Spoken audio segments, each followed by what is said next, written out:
బాబు club dancer Chenchal murder అయిపోయింది. ఆ case విషయంలో దొంగ సాక్ష్యం చెప్పడానికి ఒక మనిషి కావాలి. అదేమిటి సార్, మీ ఇంట్లోనే అన్ని రకాల మాయలు తెలిసిన మాయగాడు ఉన్నాడని మీరే అన్నారు కదా, వాడికి 4 డబ్బులు కొట్టించేస్తే చెప్తా. అమ్మలింగం, ఈ అమాయకుడు కొంప ముంచేస్తావు.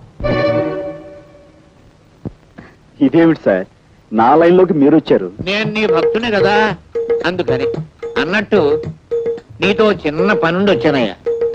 నా గబుక్కుని సర్కిల్ ఇన్స్పెక్టర్ గా ప్రమోషన్ వచ్చింది అనుకో, నువ్వు ఆనందిస్తావా లేదా? తప్పకుండా ఆనందిస్తాను. నాకు ప్రమోషన్ వచ్చినట్టుగానే నీ గబుక్కుని 10,000 రూపాయలు దొరికినాయి అనుకో, సంతోషిస్తావా లేదా? అంత డబ్బు దొరికితే తప్పకుండా సంతోషిస్తాను. అయితే ఇదిగో 10,000.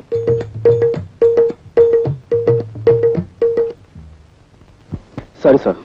అదే వద్దన్నాను. పెద్ద పని ఏం కాదు, చిన్న పని. ఒక కుని కేసులో నువ్వు అక్కర్లేదు, ఇంత సాధ్యం చెప్తే చాలు. సారీ అండి, నేను ఆ జీవితం నుంచి బయటపడ్డాను. ఇదిగో ఆ మాటే అనొద్దన్నాను. అయ్యో, 64 కళ్ళు అరిచేతిలో పెట్టుకునేవాడివి నాయన. బాబు ఇదిగో నాయన, నా బాబు కదా, బాబుగా.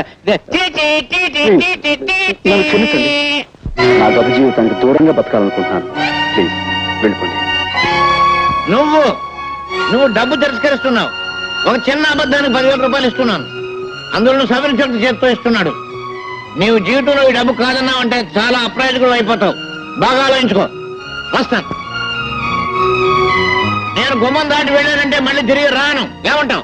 మిమ్మల్ని గుమ్మం దాటి వెళ్ళిపోమంటాను. 30 రూపాయలు కొడుగా. ఎంత? 30 రూపాయలు శీఘ్రం కొడుగా. రైల్వే స్టేషన్ నుంచి చచ్చిన తహసీల్దార్ గారింటికి నీకు 30 రూపాయలు. బెజవాడి నుంచి ఇక్కడికి రైల్లో వస్తే ఆ పెట్టెలో నెత్తి మీద 4 పంకాలేశారు, కూర్చోడానికి దిమ్మ చెక్క లాంటి బల్లేశారు, కాలు మడుచుకోవడానికి శుభ్రమైన గది కట్టారు, బాతాకాన్ని కొట్టుకోవడానికి చుట్టూ రాబోయేంత మంది మనుషులు.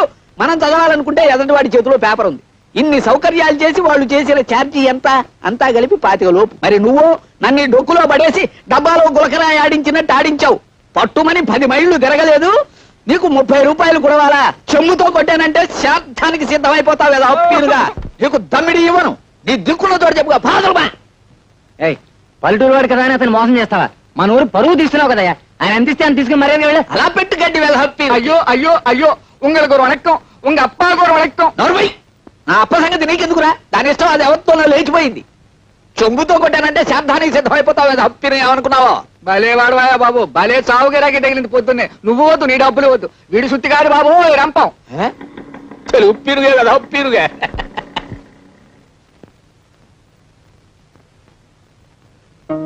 ఎవరు? నువ్వు మా సుబ్రహ్మణ్యం కొడుకు రాజావి కదూ? కులాసాయి రాగా ఉప్పిరుగా. నేనేదో ఇలా ఉన్నాను అనుకోండి. సరే, మా చెల్లి ఎలా ఉంది? ఎవరు? సావిత్రి గురించేనా అడుగుతున్నావు? దాన్ని ఆ ధర్మరాజు కొంపలో బారేసి నువ్వు పట్నం దక్కా వచ్చావు. అలా చేయమన్నది నేనే అనుకో వెధప్పి నువ్వుని. ఓ రోజున వాడికి ఏం దిమ్మదగులు పుట్టిందో ఒంటరిగా ఉన్న దాన్ని చూసి బలాత్కారం చేయబోయాడు. నేను కాదు, ఆ వెధప్పీరుగా. ఆ ధర్మరాజును కత్తికో కండగా నరికి ఆ పని చేయకపోయినా అంత పని చేసి ఓ అబ్బాయి నీ చెల్లెల్ని కాపాడాడు. ఎవరా అబ్బాయి? మన ఊరికి కొత్తగా వచ్చిన మాస్టర్ బాబు. అతన్ని నీ చెల్లెల్ని రక్షించడమే కాదు, పెళ్లి కూడా చేసుకున్నాడు. దాంతో అతగాడి మీద కక్ష కట్టి ఆ ధర్మరాజు అతని ఉద్యోగాన్ని పీకించేశాడు. దాంతో వాళ్ళ పరిస్థితి మరీ దుర్భరంగా తయారైంది బాబు. ఒక్క మాటలో చెప్పాలంటే మునుపు మీరు అనుభవించిన దరిద్రం అంతా ఇప్పుడు వాళ్ళు అనుభవిస్తున్నారు. బాబు, నిన్ను చూస్తుంటే 4 రాళ్లు సంపాదించి ఆర్థికంగా బాగానే ఉన్నట్టు కనిపిస్తున్నావు. నీ తోడబుట్టింది కష్టాల్లో ఉన్నది, దాన్ని ఆదుకోవాల్సిన కనీస ధర్మం నీది. పెద్దవాడిని, నా మాట విను. నువ్వు డబ్బు తిరస్కరిస్తున్నావు. ఒక చిన్న అబద్ధానికి 10,000 రూపాయలు ఇస్తున్నాను, అందులో నువ్వు సవరించడం చేత్తో ఇస్తున్నాడు. నీవు జీవితంలో ఈ డబ్బు కాదన్నావు అంటే చాలా అప్రయోజకుడు అయిపోతావు. బాగా ఆలోచించుకో.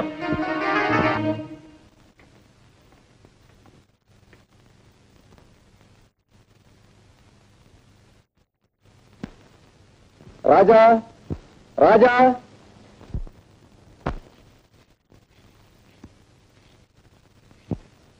నమస్కారం సార్. ద్రోహి, నువ్వు ఇంకా బతికే ఉన్నావురా? నీ రక్తం కళ్ళ చూస్తాను. నాకు శిక్ష పడ్డా సరే నేను చంపేస్తాను రా. నీ అంతు నిన్ను. Order, order. నువ్వు దౌర్జన్యం చేయడానికి కోర్టు అనుకున్నావా, మరి ఏదైనా అనుకున్నావా? సారీ సార్, ఒక ప్రముఖ ప్రఖ్యాత జర్నలిస్ట్ అయ్యుండి కూడా ఇంత ఆవేశంగా మూర్ఖంగా ప్రవర్తించాను అంటే నా మనోవేదన మీకు ఏ విధంగా చెప్పుకోను, ఎలా చెప్పుకోను? స్వర్గస్థురాలైన చెంచల నా అభిమాన నర్తకి, ఆమె అభిమాన సంఘానికి నేను ప్రెసిడెంట్ కూడాను. నా కళ్ళ ముందే ఇంత ఘోరం చేసిన ఈ దుర్మార్గుడు మళ్ళీ నాకు అడ్డపడేసరికి ఆవేశాన్ని అణుచుకోలేకపోయాను. ఇలాంటి దుర్మార్గుడిని క్షమించండి సార్.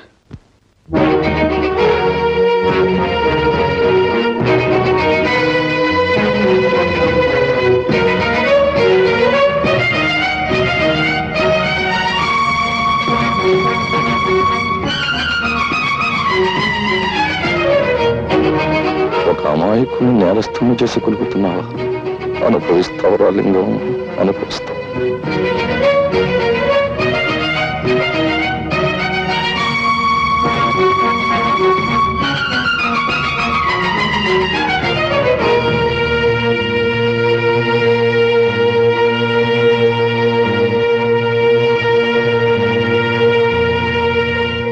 ప్రాసిక్యూషన్ వారు చేసిన నిరూపణలను బట్టి మావిళ్లపల్లి రామారావు అనబడే ఈ ముద్దాయి స్థానిక క్లబ్ డాన్సర్ కుమారి చంచల్ను హత్య చేశాడని కోర్టు వారు విశ్వసించడం వల్ల ముద్దాయికి ఐపీసీ 302 సెక్షన్ ప్రకారం 7 సంవత్సరాల కఠిన కారాగార శిక్ష విధించడమైనది. ఎంత దారుణాన్ని కొడుకెట్టావు.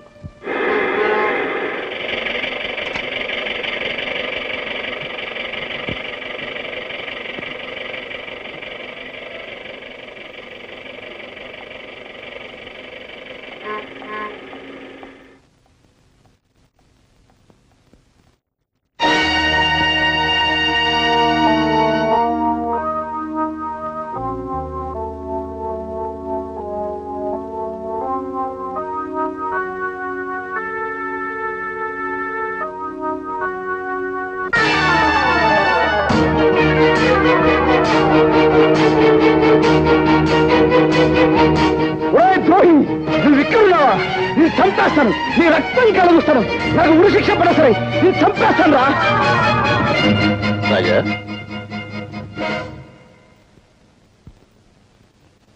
గురుమూర్తి గారు, మా చెల్లెలు ఎక్కడికి వెళ్ళిందో మీకు తెలుసా అండి? ఇదేనా నువ్వు రావటం? అవునండి. అయితే నీకు ఈ సంగతి తెలిసిండదు. ఉద్యోగం కోసమని మీ బావ పట్టణానికి వెళితే అతని మీద ఏదో కూనీ కేసు పడిందట. ఎవడో బద్మాష్ గాడిచ్చిన దొంగ సాక్ష్యాన్ని నమ్మి అతన్ని జైల్లో పెట్టారట. ఆ సంగతి తెలిసింది చెల్లెలు గుండెలు పగిలేలా ఏడుస్తూ పట్టణానికి వెళ్ళింది. ఒంటరిగా వెళ్ళిన ఆడపిల్ల ఏమవుతుందో ఏమో.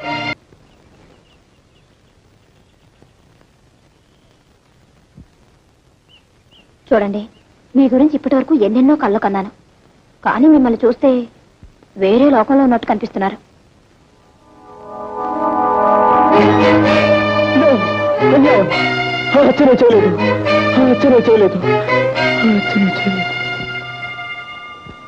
ఎలాగైనా సరే నేను అతన్ని విడిపించాలి.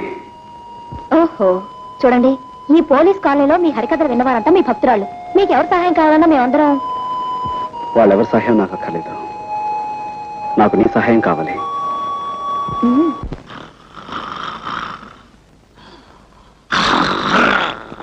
సార్, నమస్కారం సార్. నమస్కారం అండి. ఏమిటి, ఇద్దరు పెళ్లి చేసుకున్నారా? చాలా వింతగా ఉందే. ఇందులో వింతే ఉంది సార్. మీరు ఇచ్చిన 10,000 ఉంది కదా, ఆ 10,000 పెళ్లి చేసుకున్నాం. చేసుకోగానే మొదటి నమస్కారం మీకు చేసుకున్నాను, అక్కడికి వెళ్ళాం. తీరా వస్తే మీరు డ్యూటీ మీద ఉన్నారని తెలిసింది. ఇదిగో నేరుగా వచ్చేసాం. ఆశీర్వదించండి. మీ అభిమానానికి చాలా కృతజ్ఞ. డాక్టర్ గారు, మనం అడ్మిట్ చేసిన అంత కూడా ఉన్నాడే, వాడిని పోలీసులకు అప్పచెప్పి సాక్ష్యం చెప్పి చట్టాన్ని సహకరించిన ఉత్తముడు ఇతనేనండి. పాపం పెళ్లి కూడా చేసుకున్నాడు. పాపం డాక్టర్ గారు ఆశీర్వచనం పొందు. ఇదిగో చాక్లెట్ డాక్టర్ గారికి పాపం. Thank you sir. సార్, మీరు పర్మిషన్ ఇస్తే వార్డులో ఉన్న మిగతా పేషెంట్స్ కూడా స్వీట్స్ ఇచ్చి వాళ్ళ దీవెని పొందుతాం. షూర్, తప్పకుండా. మన తాలూకంటే అంతే. ప్రొసీడ్.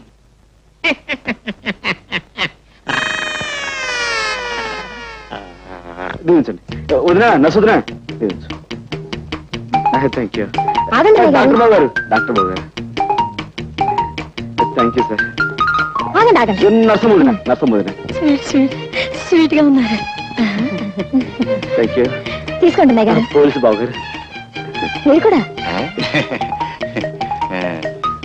Thank you. లోపల పేషెంట్ బాబు స్వీట్. ఆహా, పోలీసులు బాగాలే, పేషెంట్లు బాగాలే. వెళ్ళమ్మా, వెళ్ళు వెళ్ళు వెళ్ళు. థ్యాంక్ యూ బాబా. నమస్కారం అండి. నాకు కొత్తగా పెళ్ళయింది. ఈ హాస్పిటల్లో ఉన్న పేషెంట్స్ అందరికీ చాక్లెట్స్ ఇస్తున్నాను, కనుక మీరు కూడా తీసుకోండి. జాగ్రత్తగా విప్పి చూస్తేనండి. నేను వస్తాను. రాత్రి 10 గంటలకు నేను తప్పించేందుకు వస్తున్నా, సిద్ధంగా ఉండు.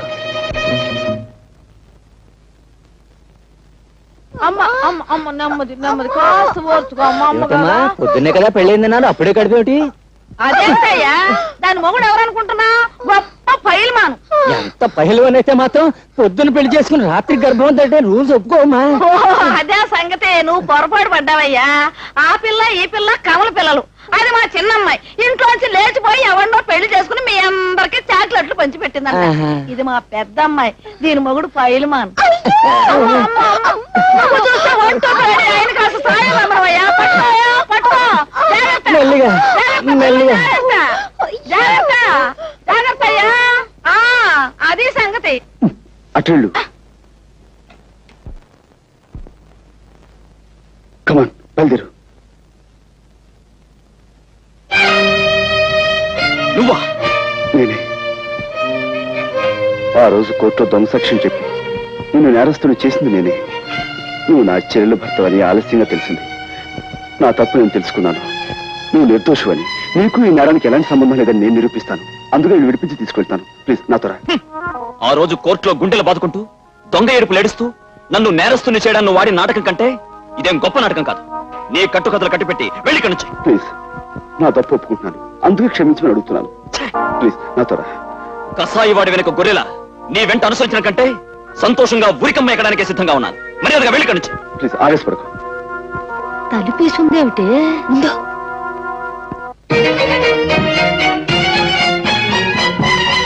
అనుకుంటున్నారా?